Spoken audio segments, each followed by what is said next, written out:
Good morning and good afternoon. For the next 2 weeks, we shall be taking up the module on the cardiovascular pathology. The module will be divided into two parts. For the first week, we shall be taking up pathology of the blood vessels, and for the succeeding week, the pathology of the heart.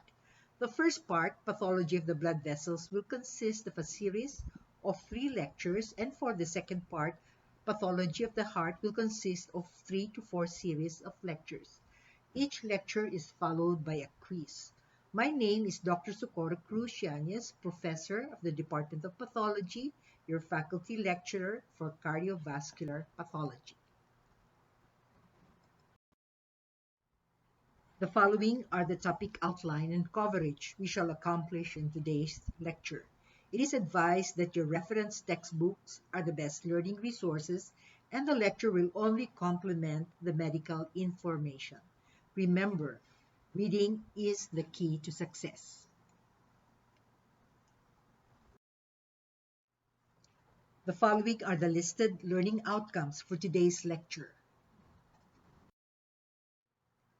The learning activities for the blood vessel pathology for this week will consist of 3-part lectures, a laboratory module, which will include examination of the virtual images of the gross and microscopic features of the blood vessel, and the relevant manual exercise.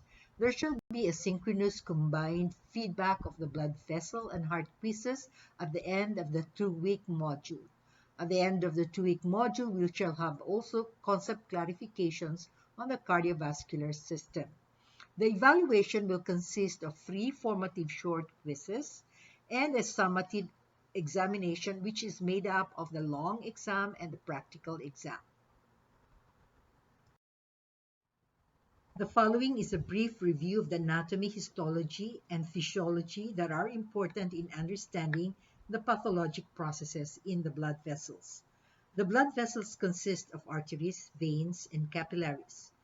Blood vessels are organized histologically into 3 layers made up of the innermost intima, lined by a single layer of endothelial cells with an underlying sub-endothelial collagen and extracellular matrix, followed by the medial layer and the adventitial layer, which constitutes the outermost layer. The medial layer of the muscular arteries and arterioles consists of well-organized concentric layers of smooth muscle cells, while the large elastic distributing arteries of the aorta and its great vessels have greater amount of elastic vessels fibers in the medial layer. The muscular arteries regulates blood flow and blood pressure through vasoconstriction and vasodilatation mediated by the autonomic nervous system. The smallest segment of the arteries, which are the arterioles, provide peripheral resistance to blood flow and have significant effect on the blood pressure. The adventitia lies external to the medial layer and is made up of loose connective tissues containing nerves and the vasa vasorum, which provides the blood supply of the blood vessels. There are 3 types of blood vessels: arteries, veins, and capillaries. Structurally, all 3 types of blood vessels are organized into 3 distinct layers, although with some important differences.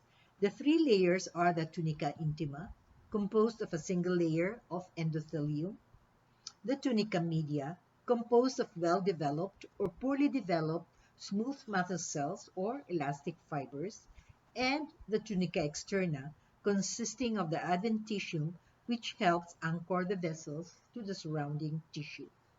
There are some diseases of the blood vessels that are distinctly and preferentially affect certain portions of the vascular layer wall, making the idiopathogenesis and morphological patterns of injury unique for this particular disease.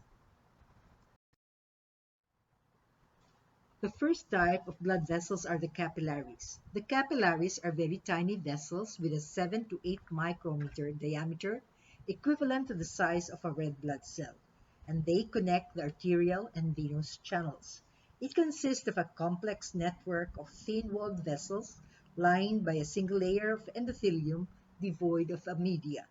They have large cross-sectional surface area with slow flow rate, conveying blood from the arteries to the veins. They serve as a medium of exchange for diffusible substances like water, oxygen, carbon dioxide, and other nutrients and minerals. There are three types of capillaries based on the nature of the lining endothelium. These are continuous, discontinuous, and fenestrated type of capillaries. The continuous capillaries are characterized by the presence of continuous endothelial lining with a minimal junctional gap invested with a complete basal lamina. These capillaries do not allow ease of transport of these fusible substances to and from the blood. The capillaries of the central nervous systems are example of this in order to maintain the integrity of the blood-brain barrier. The discontinuous capillaries have fenestrations or junctional gap in between endothelial cells and is accompanied by an incomplete basal lamina. The cell architecture allows for the ease of transport and diffusion of substances across the capillary. The spleen, the liver have capillaries lining the sinusoids, and glomerulus have this kind of capillaries. The fenestrated capillaries have junctional gaps in the endothelium but have complete basal lamina, which allows ease of diffusion of substances, but limits the size that crosses the capillary walls. The capillaries of the renal glomeruli, intestinal villi, pancreas, and endocrine secretory cells are examples of this. The veins are characterized by larger lumen with large blood volume capacitance and are enclosed by a thinner muscular wall, poorly defined internal elastic membrane, and surrounding poor soft tissue support. They are responsible for conducting blood back into the heart. The lymphatics, on the other hand, are small blood vessel networks that lie parallel to the arteries and are lined by a specialized type of endothelium with a much thinner muscular wall support. They drain lymphatic fluid and inflammatory cells back into the bloodstream. They also play a role in disease infection and cancer metastasis dissemination. Majority of the disease of the blood vessels involve the arteries. There are certain types of arterial diseases that have predilection for certain type of arteries. There are three main arteries: the large elastic arteries, exemplified by the aorta and its great branches, carotid, brachiocephalic. They are the so-called elastic arteries because the medial layer is made up largely of elastic fibers, allowing these vessels to expand during systole and recoil during diastolic phase, a property that is needed to propel blood towards the smaller arterial vessels and into the tissues.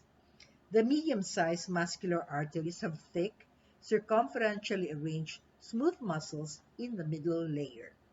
They act as a blood pressure regulator through vasoconstriction and vasodilatation mediated by the autonomic nervous system. Examples of medium-sized muscular arteries are the renal, coronary, and cerebral arteries. The small arteries or arterioles have small arteries that measure less than 2 millimeters in diameter with a developed smooth muscle medial layer. These arterial vessels are principal pathways providing resistance to blood flow.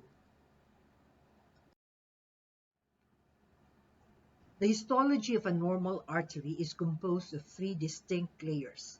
The tunica intima is the innermost layer and is composed of a single layer of endothelial cell with an underlying subendothelial collagen and extracellular matrix supporting tissues. The tunica intima plays a significant role in the etiopathogenesis of hemostasis, inflammation, and cardiovascular pathology.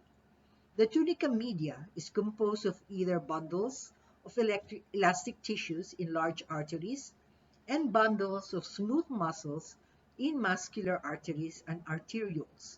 They are separated and bounded by layers of internal and external elastic lamina. The tunica externa or adventitia represents the outermost layer of the artery and consists of supporting connective tissues containing blood bundles, small lymphatics, and blood vessels known as the vasa vasorum.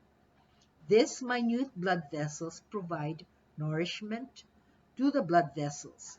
The tunica externa or adventitia helps to support and anchor the blood vessels to the surrounding tissues.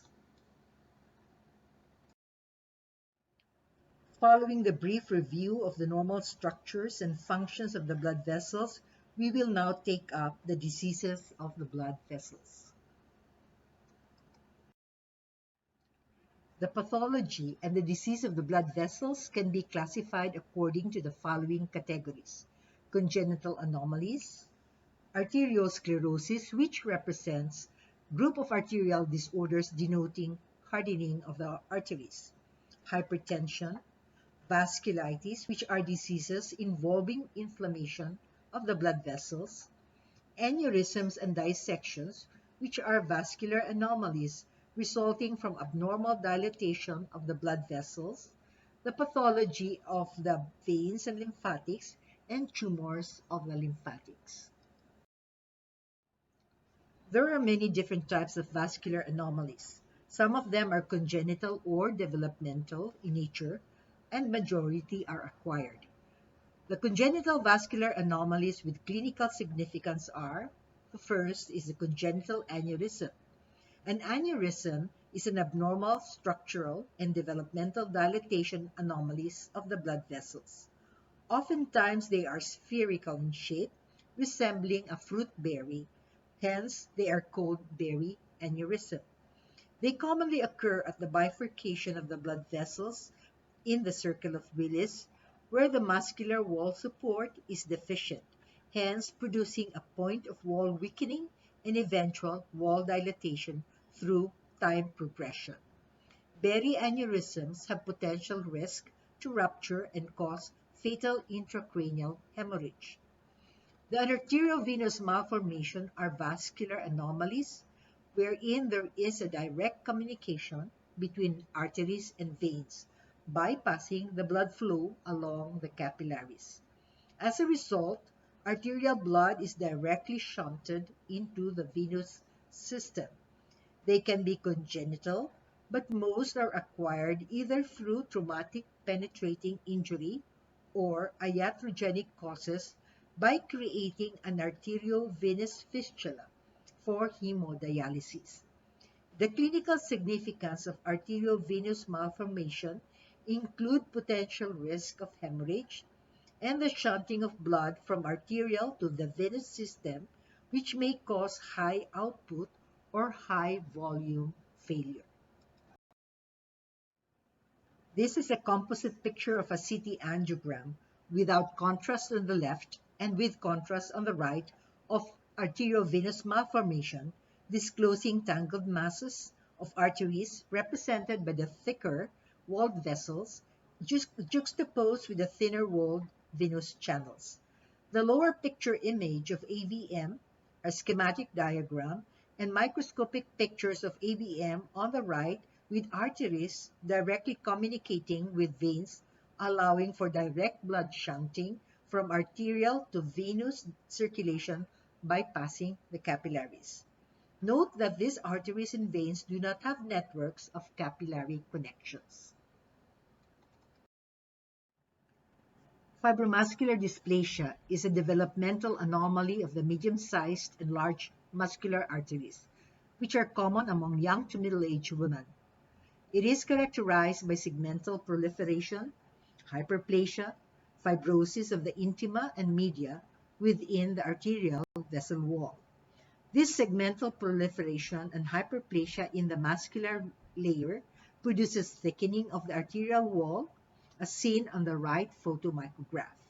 This results to stenosis of the artery, impairing perfusion of the affected organ, thus causing ischemia. When it involves the renal arteries, this may result to renovascular hypertension. Other complications of fibromuscular dysplasia include aneurysm, dissection, and arterial tortuosities.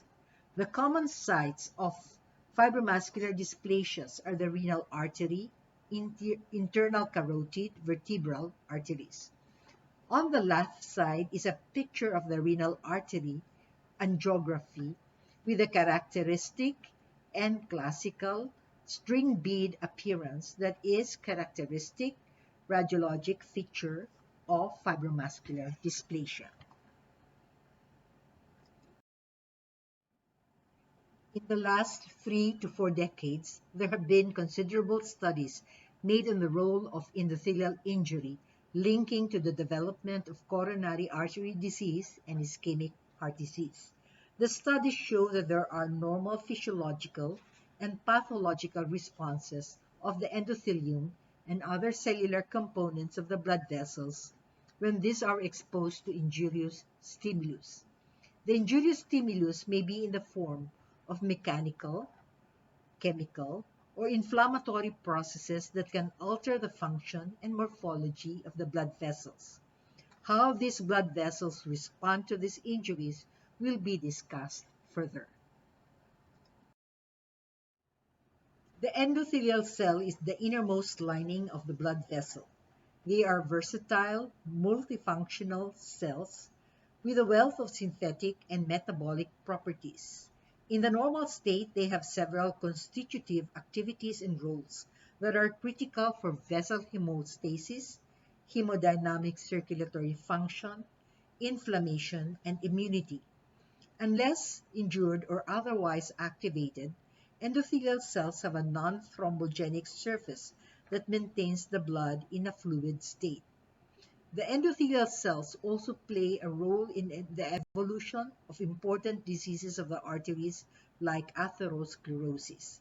The endothelial cells are elongated to polygonal cells that are rich in storage organelles and secretions that are enclosed in pinocytic vesicles.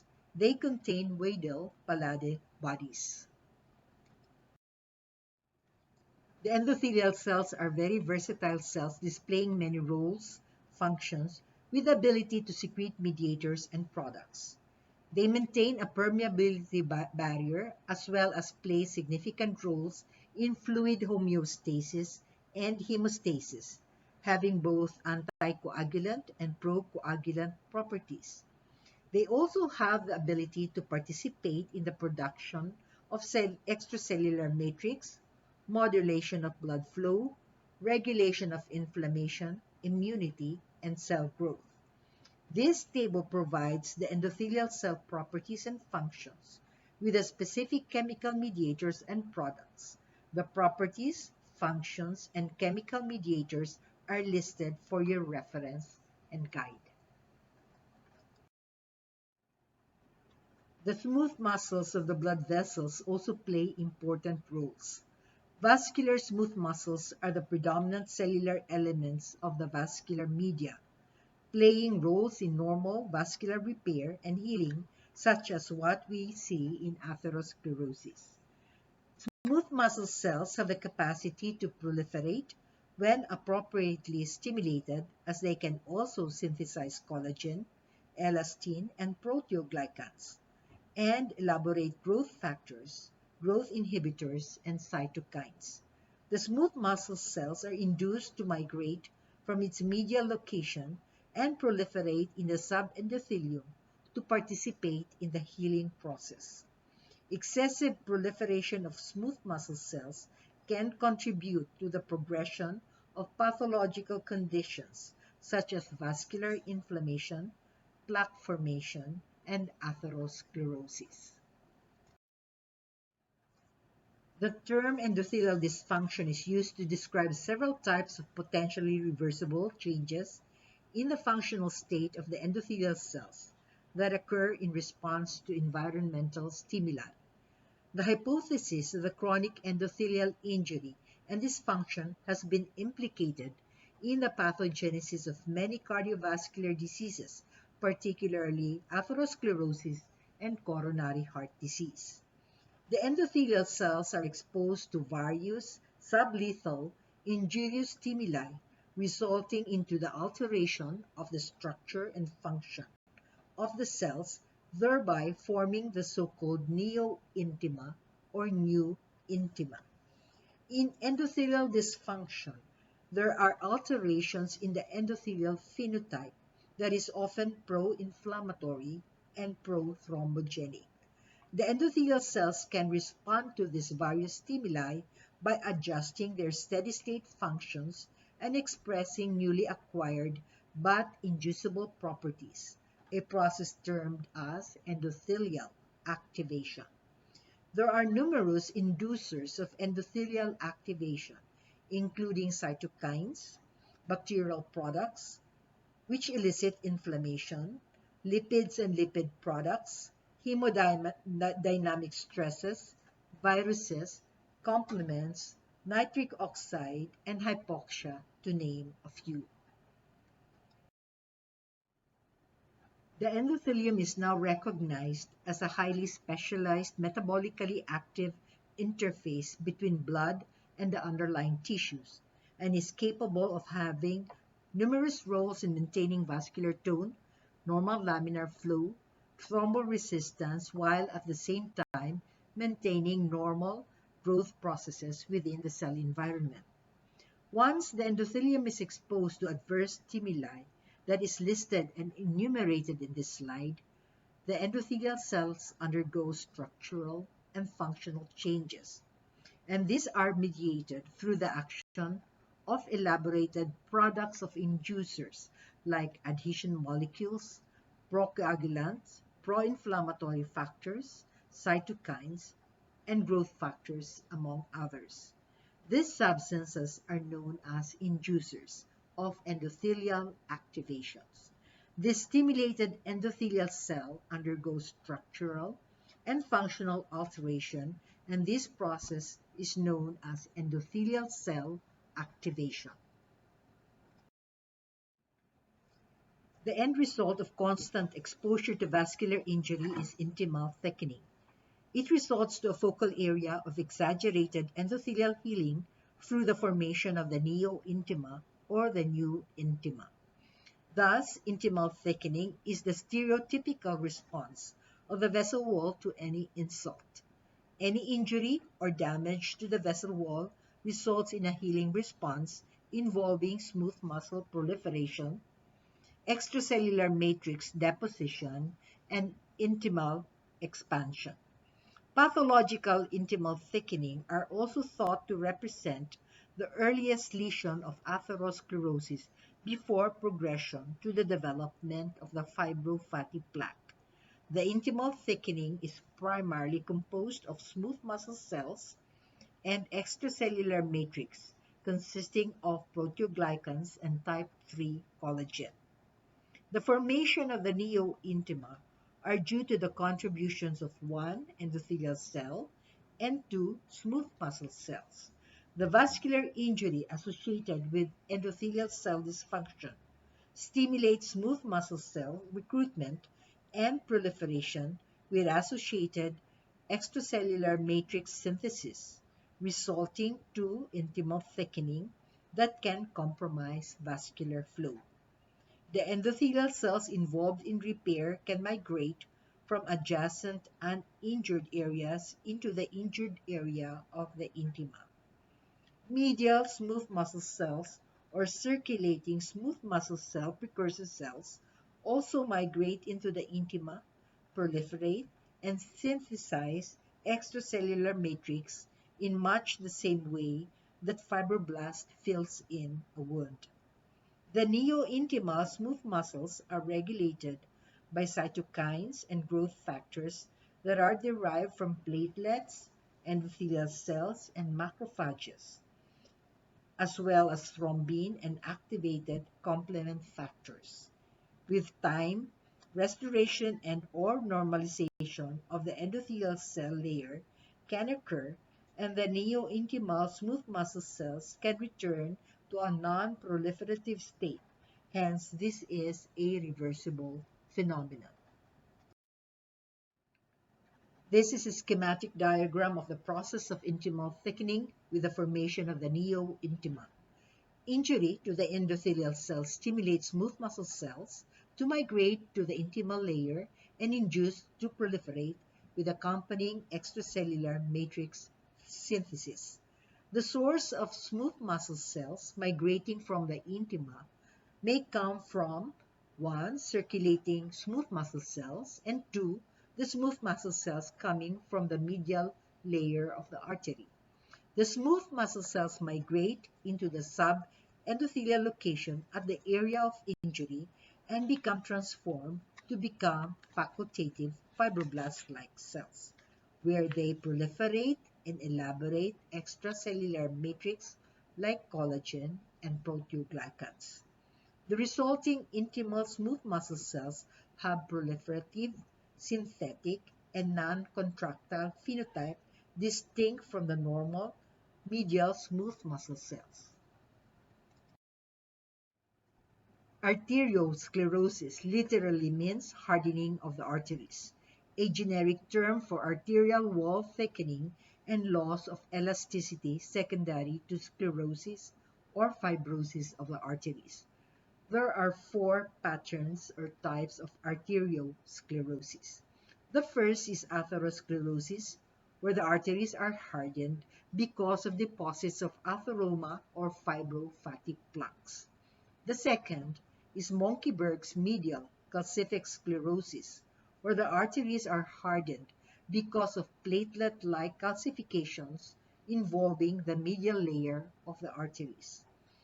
The fourth entity, which is a new entity, is known as fibromuscular intimal hyperplasia, which are caused by iatrogenic mechanisms. The arteries become hardened due to fibrosis and hyperplasia of the intima and media as a response to inflammation and mechanical injury of the blood vessel. The fourth is arteriolosclerosis, involving small end arterioles that become thickened and hardened either by deposits of hyaline substance in its wall, known as hyaline arteriolosclerosis, and thickening and hardening of the arterioles due to cellular proliferation of the intima and media, and is known as hyperplastic arteriolosclerosis. The first type of arteriosclerosis is atherosclerosis. Atherosclerosis is a disease of the arteries that can be considered as a chronic inflammatory response of the intima of the arteries initiated by exposure of the endothelium to various injurious conditions. It is characterized by deposition of intimal fibrous plaques that often have a central core that is rich in lipid. The basic lesion is known as atheroma or fibrofatty plaque. Atherosclerosis has predilection for large elastic arteries like the aorta, carotid artery, and iliac arteries, and also large, medium-sized vascular arteries. It does not involve the arterioles and small muscular arteries. The major diseases associated with atherosclerosis include ischemic heart disease, including myocardial infarction, cerebrovascular accident and strokes, infarction and gangrene of the lower extremities and gastrointestinal tract, and abdominal aortic aneurysm. These diseases account for more than half of the annual mortality in the United States and Western countries. Ischemic heart disease itself is the leading cause of death and is associated with an underlying atherosclerosis. Epidemiologically, atherosclerosis has been implicated in the pathogenesis of many disorders that are listed in this slide. There are many risk factors associated with the etiopathogenesis of atherosclerosis. These risk factors can be broadly classified into 1. Major risk factors, and 2. Minor risk factors. Major risk factors are so called because of the high association in its development and pathogenesis of the disease. The minor risk factors are so called because of some contribution to risk development, albeit at a lower, less defined level. The risk factors can also be classified whether they are non-modifiable or constitutional or controllable because the risk can be altered by treatment or by lifestyle modification. Non-modifiable risk factors are factors that cannot be altered because they are part of the inherent makeup or constitution of that individual. The major modifiable risk factors are hyperlipidemia or high-fat diet, cigarette smoking, hypertension, and diabetes mellitus. Hyperlipidemia, lipid particularly in its oxidized form, is known to injure endothelial cells. High levels of lipid in the blood will allow inundation of lipid into the intima and subintima, which becomes the core substance deposited and is an important constituent in the formation of the fibrofatty plaque of atherosclerosis. Cigarette smoking is implicated in the pathogenesis of atherosclerosis. Chemical substance in cigarettes like nicotine, benzene, polyaromatic hydrocarbons are found to be endotheliotoxic. Hence, they damage endothelial intimal cells. Studies show that prolonged years of smoking of one pack of cigarettes or more per day increases the death rate from coronary artery disease and ischemic heart disease by 200%. Hypertension increases the risk of ischemic heart disease by approximately 60% in comparison with normotensive individuals, particularly when the hypertension occurs after 45 years of age. Individuals whose blood pressure exceeds 169/90 millimeter mercury have a more than five-fold greater risk of ischemic heart disease due to coronary artery atherosclerosis than those whose blood pressures of 140/90 millimeter mercury are lower. Diabetes mellitus, a metabolic disorder of glucose metabolism, is associated with hypercholesterolemia, with a markedly increased predisposition to atherosclerosis.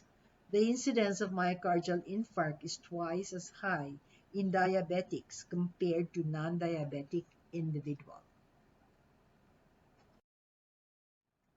The major non-modifiable risk factors associated with the development of atherosclerosis include 1. Age, 2. Male gender, 3. Genetics, and the fourth, polygenic familial disease clusters. The development of atherosclerotic plaque is a progressive process that usually becomes clinically manifest in the middle age. Thus, between 40 to 60 years old, the incidence of acute myocardial infarct with an underlying coronary artery atherosclerosis increases fivefold, and death rates from ischemic heart disease rise with each decade. As the age advances, the risk becomes higher 5 times. Male genders have higher risk than female because of lifestyle and behavior typically associated with males, like cigarette smoking. Premenopausal females have lower incidence of atherosclerosis as the estrogen has some cardioprotective and vasculoprotective properties on the blood vessels. Genetics and family history is the most important independent risk factors for the development of atherosclerosis. This may involve Mendelian disorders of familial hypercholesterolemia. Polygenic familial disease clusters like diabetes mellitus and hypertension can be transmitted genetically within the family members and are known directly to cause the disease.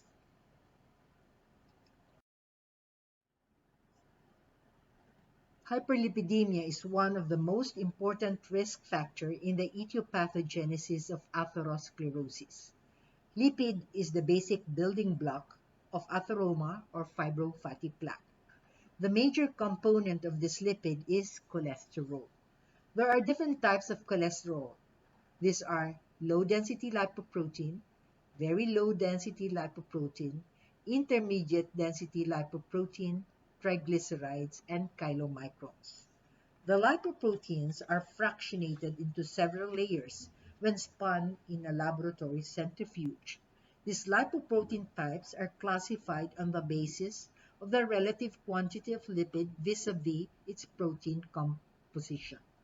The higher the lipid content, the lower the density. And the higher the protein content, the more dense and heavy is the lipoprotein. The low-density lipoprotein is a major component of total cholesterol. LDL is a type of lipoprotein that has direct positive correlation to the development of atherosclerosis and its associated diseases like acute myocardial infarct and cerebrovascular accidents. LDL is also known as the bad cholesterol.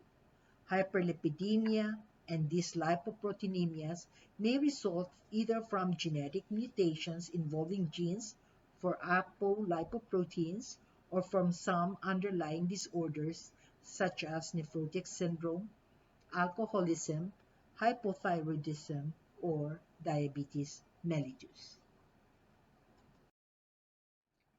The negative risk correlates that reduces the risk in the development of atherosclerosis involves the lipoprotein known as high-density lipoprotein. Increased levels of high-density lipoprotein is associated with a lower risk of the development of a fibrofatty plaque. HDL is also known as the good cholesterol. HDL acts as a transport lipoprotein which mobilizes cholesterol from the blood and transports it to the liver for storage and eventual excretion in the bile. The other minor risk factors associated with atherosclerosis are listed in these slides. Any condition that can potentially damage the endothelium, like inflammation, are at a risk for development of atherosclerosis. Metabolic syndrome is a name of a group of factors that raises the risk for heart disease, atherosclerosis, diabetes mellitus, and stroke. The risk factors include large waistline due to abdominal obesity, high triglyceride levels, low HDL level, high blood pressure, and high fasting blood sugar. This provides the setting for the development of hyperlipidemia, diabetes, and hypertension. Individuals with type A personalities are associated with a higher risk of atherosclerosis, coronary artery disease, and ischemic heart disease. Individuals with type A personalities tend to be outgoing, competitive, ambitious, rigidly organized, impatient, anxious, and frequently stressed. These personalities are prone to coronary artery disease and heart attacks. Elevated plasma homocysteine in recent clinical and epidemiologic studies show a correlation and relationship between total serum homocysteine levels and coronary artery disease, peripheral vascular disease, and strokes. There is evidence that homocysteine may cause endothelial dysfunction through the formation of the reactive oxygen species. It also interferes with the vasodilator and antithrombotic functions of nitric oxide. There are four existing theories to explain the mechanism in the etiopathogenesis of atherosclerosis. These are the response to injury hypothesis, monoclonal hypothesis, organization and growth of the thrombi, and infection. The reaction to injury hypothesis concept evolves around the belief that atherosclerosis is a chronic inflammatory response of the arterial wall, to the various forms of endothelial injury exposure, resulting to endothelial dysfunction. The monoclonal hypothesis concept is focused on the monoclonal smooth muscle proliferation in an atherosclerotic plaque that appear to migrate from the underlying media. It is hypothesized that the lesion arises as an aberrant of growth control in one cell type similar to the process of proliferation in a benign smooth muscle tumors such as leiomyoma. Recent studies debunk this hypothesis as proliferation involves multiple clones of cells coming from the macrophage, leukocytes, platelets, to name a few. Organizational growth of the thrombi and infection are not acceptable. The response to injury now hypothesis now has widespread acceptance as the primary mechanism in the development of atherosclerosis. The blood cell can be triggered by any number of insults, either alone or in combination. These insults include physical injury, stress, trauma, hypertension, turbulent flow, hyperlipidemia, cigarette smoking, to name a few. The contemporary view of atherogenesis integrates the risk factors previously discussed and is called the response to injury hypothesis. This model views atherosclerosis as a chronic inflammatory and healing response of the arterial wall in the area of endothelial injury. The injurious stimulus can be exposure to cigarette, lipid, hypertension, carbohydrate excess, etc. The healing response is the formation of the neointima. The lesion progresses and occurs through the interaction of modified lipoprotein, macrophages, T lymphocytes with the endothelial cell and smooth muscle cells of the arterial wall. The endothelial injury and dysfunction causes intimal proliferation resulting from smooth muscle migration and proliferation with lipid inundation. The smooth muscle proliferation then heals the injured intima by elaboration of extracellular matrix similar to wound healing process.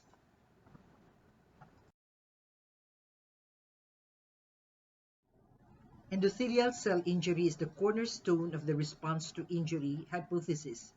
Early lesions begin at the sites of intact endothelium that exhibit features of endothelial dysfunction, namely increased endothelial cell permeability, enhanced leukocyte adhesion, and altered gene expression. There are many causes of endothelial injury, and these are listed in this slide.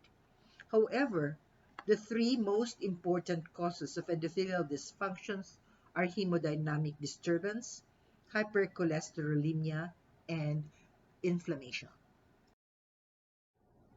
We shall now discuss the role of lipid in atherogenesis. These lipoproteinemias are lipoprotein abnormalities that are characterized by the increased LDL level, decreased HDL level, and increased levels of abnormal lipoprotein A. This may be caused by genetic abnormalities in apoproteins or lipoprotein receptors or arise from an underlying disorder such as nephrotic syndrome, alcoholism, hypothyroidism, and diabetes mellitus. There are overwhelming evidence implicating hyperlipidemia and hypercholesterolemia in the pathogenesis of atherosclerosis, and it involves structural evidence of the presence of cholesterol in the core of the fibrofatty plaque at the site of injury and epidemiologic evidence of direct correlation of atherosclerosis with high levels of cholesterol in the blood.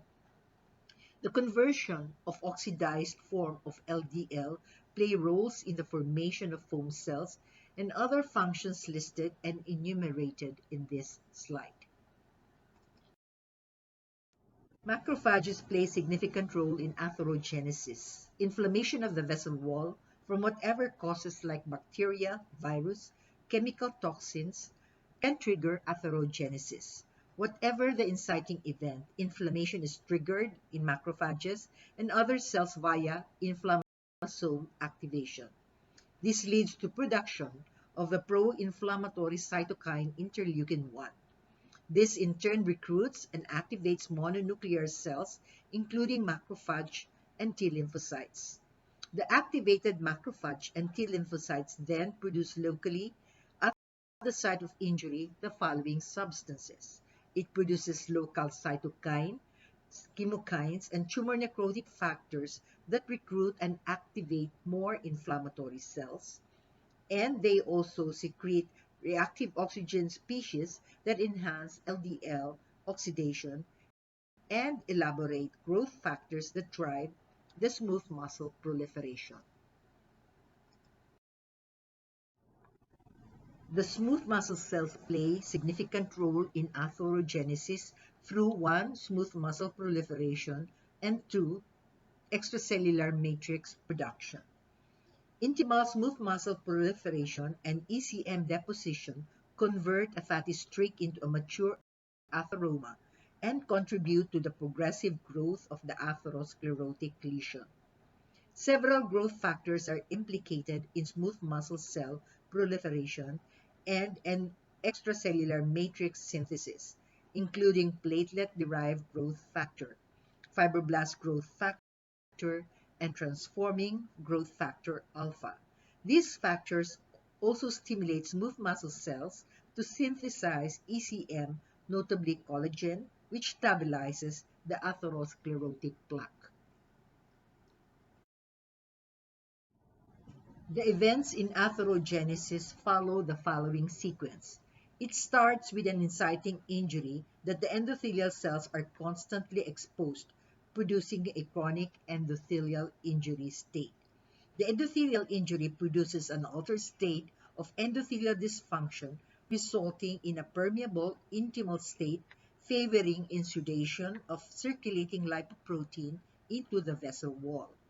The lipid and other injurious stimuli release pro-inflammatory factors like cytokines, interleukin, which results into recruitment and adhesion, migration of blood and tissue monocytes to the intima, and transform this into macrophages and foam cells.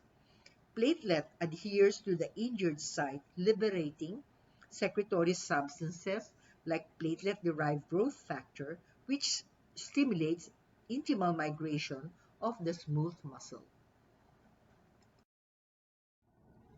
This is a detailed schematic diagram illustrating the early events of atherogenesis, involving the steps of monocyte, primarily macrophage, and T lymphocyte recruitment at the site of endothelial damage. Under normal conditions, leukocytes in the blood do not adhere to the endothelial cells that line all blood vessels. However, in the presence of injury to the endothelial cells, an inflammatory response is provoked as seen in this slide. Following endothelial damage, the cells begin to produce cell surface adhesion molecules such as VCAM1, causing the circulating monocyte and T lymphocytes to adhere to the endothelium and then migrate beneath it by squeezing in between the endothelial cells. The circulating monocytes and T lymphocytes are attracted to the sites of injury by chemoattractant cytokines and chemokines. The endothelial cells also change in shape, and the tight cell junctions between endothelial cells loosen up, increasing the permeability to fluid and lipids and leukocytes. Lipoprotein particles, especially low-density lipoprotein, enter the arterial wall and undergo oxidation. Oxidation of LDL in the arterial wall occurs as a result of its exposure to nitric oxide, macrophages, and some enzymes such as lipoxygenase. Once they have migrated into the intima, monocytes differentiate into macrophages and began to take up oxidized LDL that has gotten into the intima. The macrophages then ingest the lipid, resulting to a lipid-laden macrophage, often referred to as foam cells.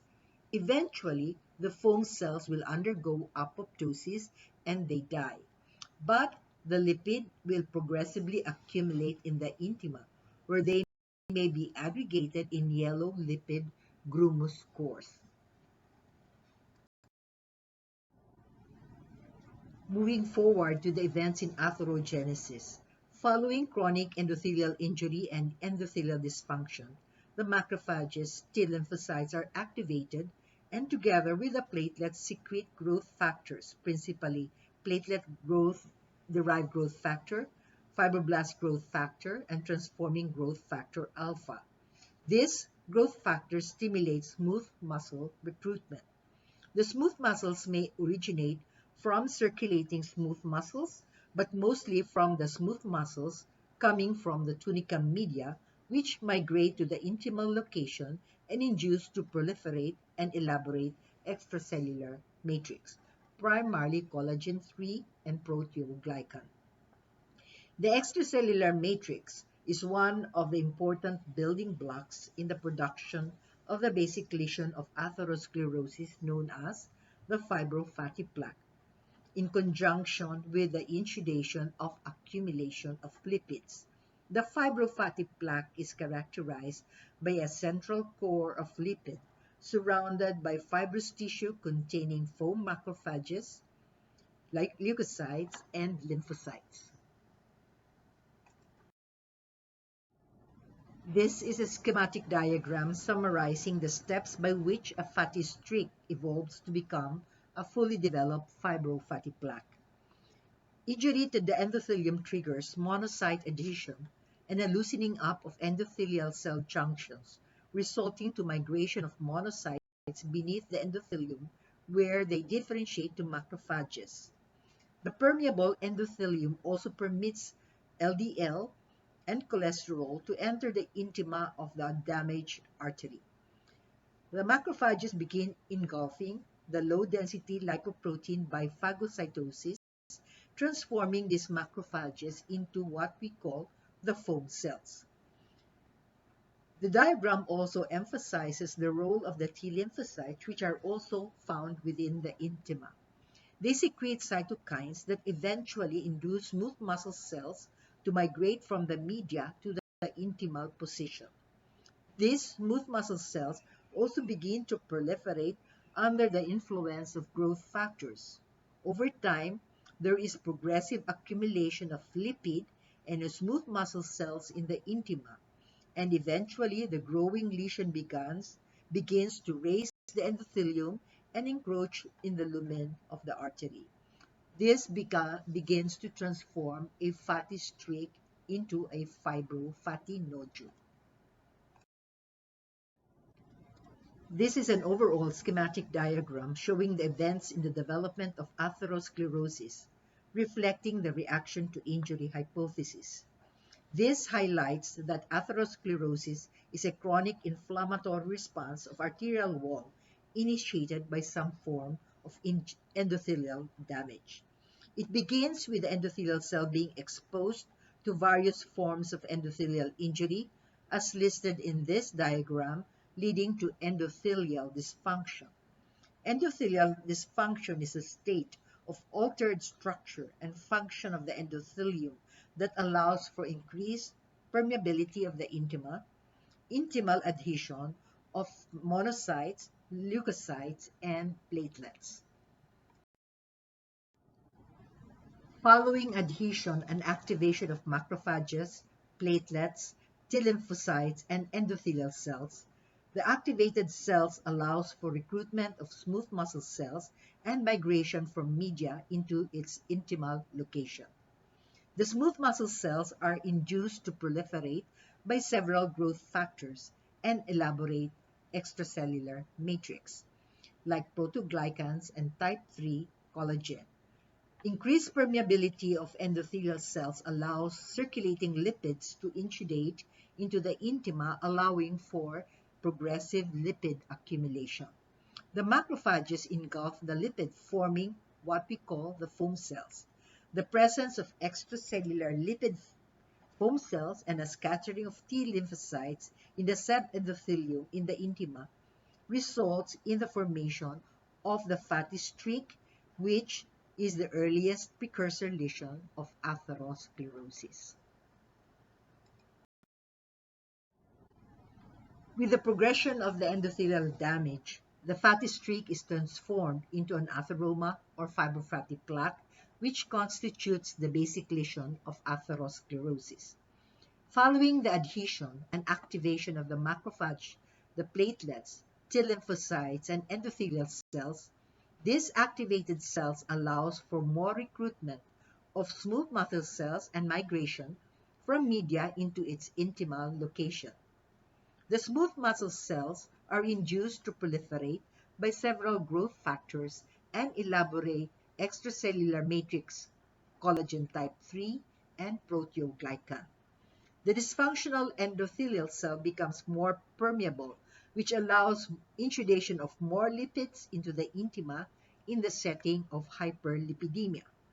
The lipid progressively accumulates and enlarges and may be engulfed by the macrophages or they may be found extracellularly.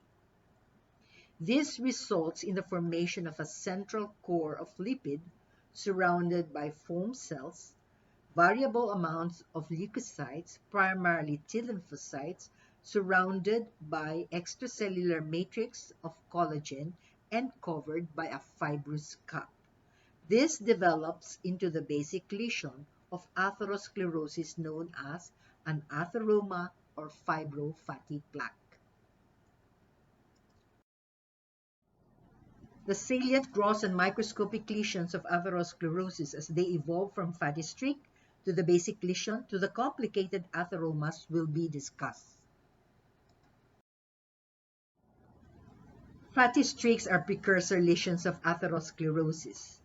Fatty streaks present nearly universally in children or may even be present at birth. They do not cause any disturbance in blood flow and have no clinical significance. Fatty streaks begin as multiple yellow flat spots or what we call fatty dots, which are less than 1 millimeter in diameter on the intimal surface. Subsequently, these dots merge into elongated, measuring 1 centimeter long linear lesions known as fatty streaks. Microscopically, fatty streaks are made up of aggregates of lipid-filled foam cells with scattering T lymphocytes and extracellular lipids. These are composite gross and microscopic pictures of fatty streaks. They originally appear as minute, millimeter-sized, pearly white to yellow dots on the intima. Subsequently, these dots merge into elongated linear lesions known as fatty streaks. Microscopically, they are made up of aggregates of lipid-filled foam cells with T lymphocytes and extracellular lipids. This is a schematic diagram and the corresponding gross appearance of an atheroma depicting an atherosclerosis in the aorta. The normal flat, smooth intimal surface of the aorta is transformed by deposits of atheromas. The atheromas show varied size nodular yellow elevation of the intima, which is seen in the black arrow. The microscopic picture shows a central core of lipid surrounded by dense sclerotic extracellular matrix and scattering of foam macrophages, lymphocytes covered by a fibrous cup. This is a gross picture of the cross-section of an artery showing partial occlusion of the arterial lumen by an eccentric yellow brumous lipid material covered by a fibrous cap. This is a fibrofatty plaque or an atheroma. They appear white to yellow in color and produce raised protruding nodules into the lumen of the artery. The centers of the larger plaques may contain yellow debris, hence the term atheroma. Their distribution is characteristic with the abdominal aorta that is usually more involved than the thoracic aorta. And aortic lesions tend to be much more prominent around the origins of its major vessel branches. The basic lesion of atherosclerosis is called the atheroma or fibrofatty plaque, or also known as fibrolepid plaque. Microscopically, the atherosclerotic plaques are initially covered by an endothelial fibrous cap and tend to involve the intima. They are characterized by a central core of lipid that contains an admixture of smooth muscles, macrophage, lymphocytes, lipid-laden cells which we call foam cells, and extracellular matrix connective tissue component. The central core contains necrotic debris. Cholesterol crystals and foreign body giant cells may be present within the fibrous tissue and necrotic areas. Foam cells represent both macrophages and smooth muscle cells that have taken up lipids. Numerous inflammatory cells and immune cells, especially T cells, are present within the plaque. Atherosclerosis have predilection with certain arteries. It affects the abdominal aorta, coronary, popliteal, descending thoracic aorta, internal carotid arteries, and the arteries of the circle of Willis. The essential components that make up an atheroma include 1. The cells, 2. Connective tissue extracellular matrix, and 3. Intracellular and extracellular lipids. The constituent cells that can be found in the atheroma include smooth muscle cells, macrophages, and T lymphocytes. The connective tissue extracellular matrix, which are elaborated by smooth muscle cells, consists of collagen, elastic fibers, and proteoglycans. The central core of lipid are seen, which may be extracellular in nature, appearing as clear spaces simulating needle clefts and irregular globoid-shaped clear spaces. The lipids may also be seen intracellularly within the cytoplasm of the macrophages, which is known as the foam cell. This is a schematic picture of the basic lesion of an atheroma or fibrofatty plaque or fibrolepid plaque in atherosclerosis. The atheroma is an intimal lesion with a core of lipid, mainly cholesterol and cholesterol esters, and a covering fibrous cup. Atheromatous plaques have three principal components: the cells, the connective tissue, and the intracellular or extracellular lipid deposits. In advanced atherosclerosis, the fatty atheroma may be converted into a fibrous scar. This is a composite picture to differentiate a normal artery on the left and an artery with atherosclerosis on the right. The artery on the left shows normal wall without eccentric nodular thickening of the intimal layer. The artery on the right, however, shows an atherosclerotic plaque deposit in the intima. This is an eccentric thickening on one side of the wall due to the atheroma, which is composed of a mixture of light staining core of lipid admixed with pink staining collagen and covering fibrous cap. Note that the lumen of the artery is partly occluded by the atherosclerotic deposit. This is a microscopic picture of an occluded artery by an atherosclerotic plaque. The atheroma in the lumen contains pale staining area of lipid that has been dissolved in the tissue processing. This picture illustrates the presence of the lipid component of an atheroma. On the left is an H&E stained picture showing the lipid deposits in the intima. The extracellular lipid appear as needle cleft spaces or irregular sized globules of clear spaces containing fat and lipid. These fat globules and clefts have been dissolved during tissue processing, hence they appear as clear.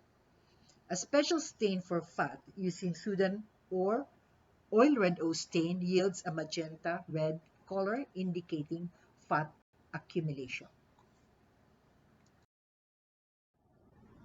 Through time, the precursor lesion of fatty streak progressed to the basic lesion of atherosclerosis known as fibrofatty plaque or atheroma. When the injurious stimuli are not mitigated, the basic lesion can progress and be transformed into what we call the complicated atheromatous plaque.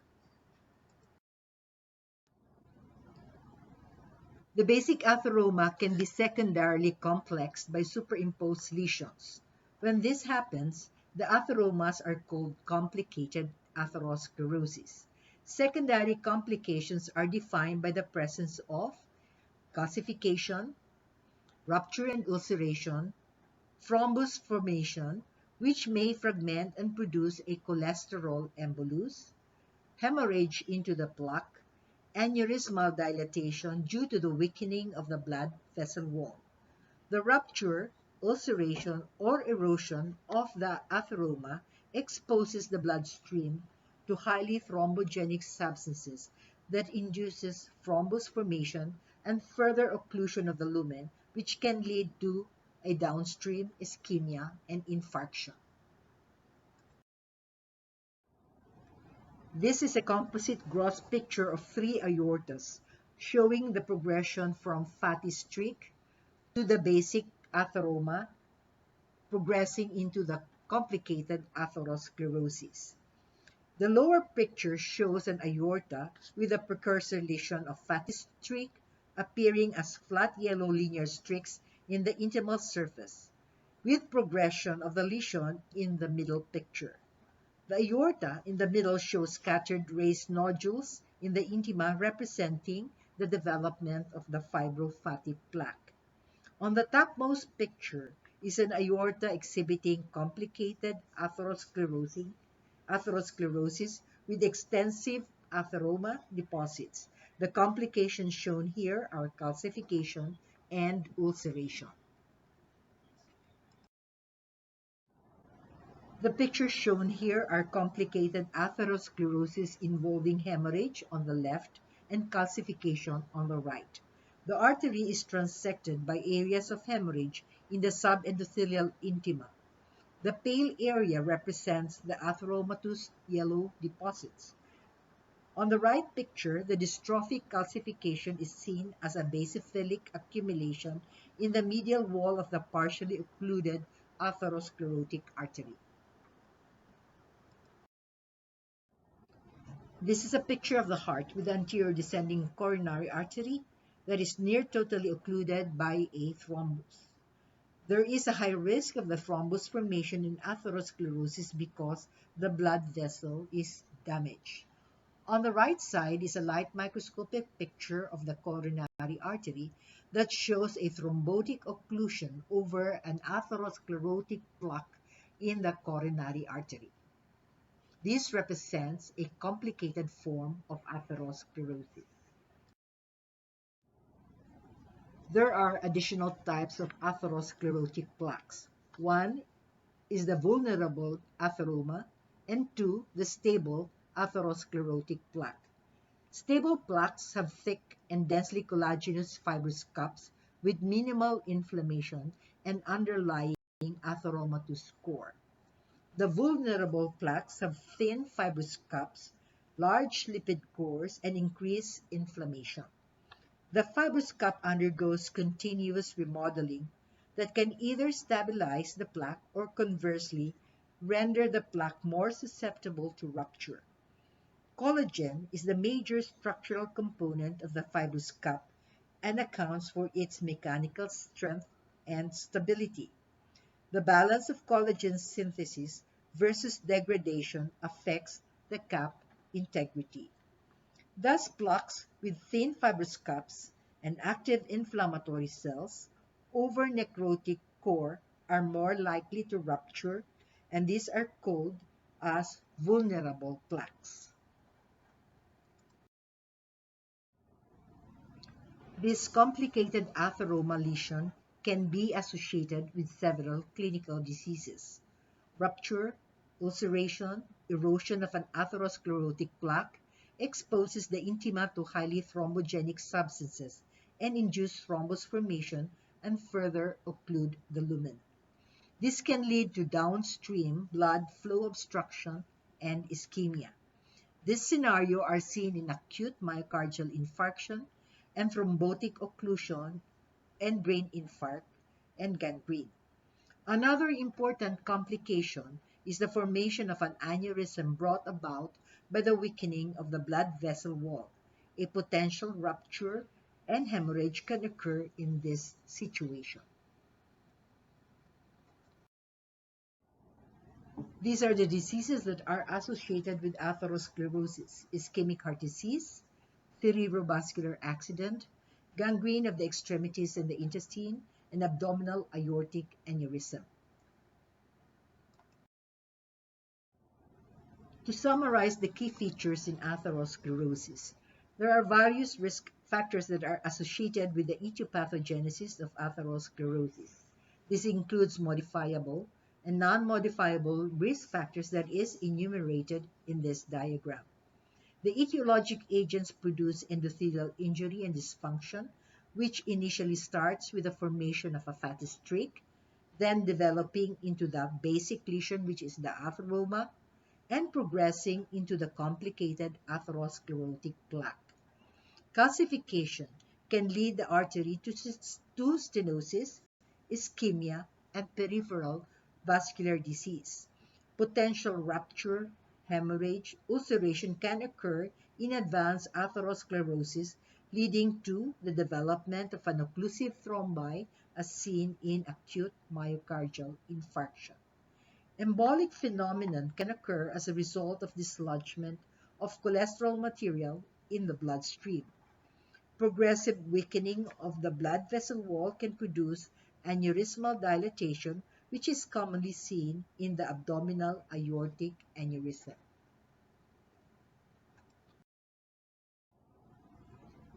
The other types of arteriosclerosis are Monckeberg's medial calcific sclerosis, fibromuscular intimal hyperplasia, which involves medium muscular arteries, and arteriolosclerosis, which involves the small end arterioles. There are two forms of arteriolosclerosis, which provides hardening of the arteries. These are hyaline arteriolosclerosis and hyperplastic arteriolosclerosis. Arteriolosclerosis will be further discussed when we take up hypertension. Monckeberg medial calcific sclerosis refers to degenerative and non-inflammatory calcification of the media of large and medium-sized muscular arteries. The disorder occurs principally in older persons and is common among diabetics and those with chronic renal disease. It often involves arteries of the upper and lower extremities. This lesion has no clinical significance and do not produce obstruction. They are, however, prone to develop secondary atherosclerosis. This is a composite picture of the X-ray and corresponding photomicrograph of Monckeberg's medial calcific sclerosis. Clinically, the calcified vessels is described as pipe stem rigidity due to the rigid hardening of the involved vessels secondary to medial calcification. The X-ray picture shown here shows the characteristic rail tracking pattern of linear calcification and tortuosity of the affected vessel. The microscopic picture shows circumferential plate-like calcification involving the middle layer of the artery as depicted in the arrows. This is the high-power objective of Monckeberg's medial calcific sclerosis, displaying the diffuse and circumferential plate-like calcification of the tunica media of the muscular artery, which is seen in the arrow. The lesion involves primarily the tunica media. The intima is spared from calcification. This type of calcification is dystrophic in nature. The third type of arteriosclerosis is fibromuscular intimal hyperplasia. Fibromuscular intimal hyperplasia occurs in medium-sized muscular arteries that are larger than the arterioles. It is driven by inflammation and can be seen in healed arteritis, transplant-associated arteriopathy, or can be caused by mechanical injury induced by iatrogenic procedures like stents, balloon angioplasty, and hemodialysis AV shunts. Fibromuscular intimal hyperplasia is considered as a healing response of the blood vessels due to inflammation and mechanical trauma. The intima and the media respond by proliferation and hyperplasia, principally contributed by the smooth muscle cells. Associated fibrosis and inflammation may be present. Due to the thickening of the vessels, they can become stenotic and can lead to vessel occlusion and ischemia.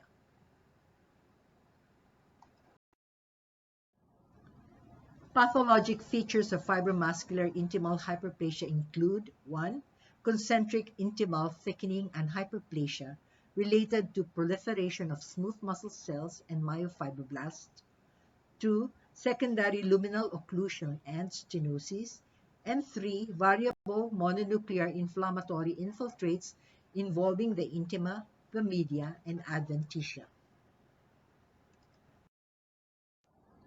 The references are listed for your guidance. Please read your book. Thank you, good day, and be safe, everyone.